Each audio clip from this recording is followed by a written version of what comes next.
So what did you expect from a bunch of racist religious perverts who think God chose them above all other humans? On the day that Israel completed its troop pullout from Gaza, BBC News has been trying to find out what happened to some of the Palestinian children wounded in the conflict. One of them was 4-year-old Samer Abed Rabo.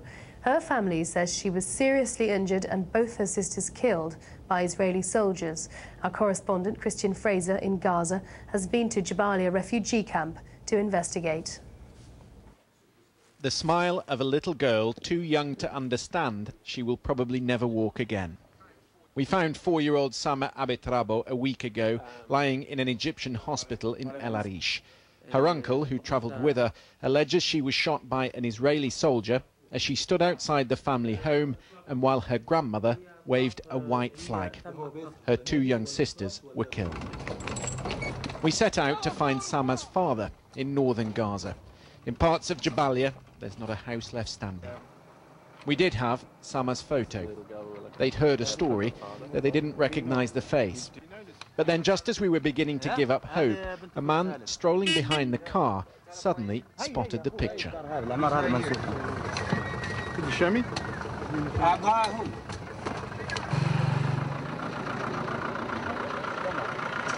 Samer's father, Khaled. You're her father? Yes. We met her in El Arish. We're from the BBC.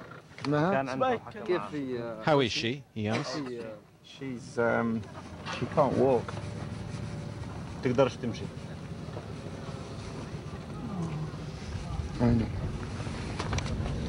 كلهم تحت.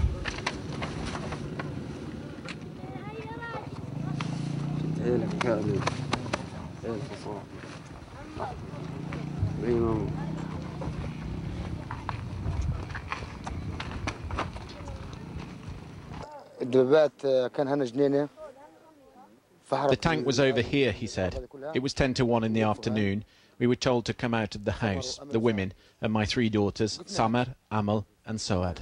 Then he said a soldier came out of the tank carrying an M16 rifle, and he started to shoot at the children. Some of the soldiers were eating chocolate and crisps. 7-year-old Soad died instantly. This is her teddy bear. He showed me her picture from the mortuary. Amal died later.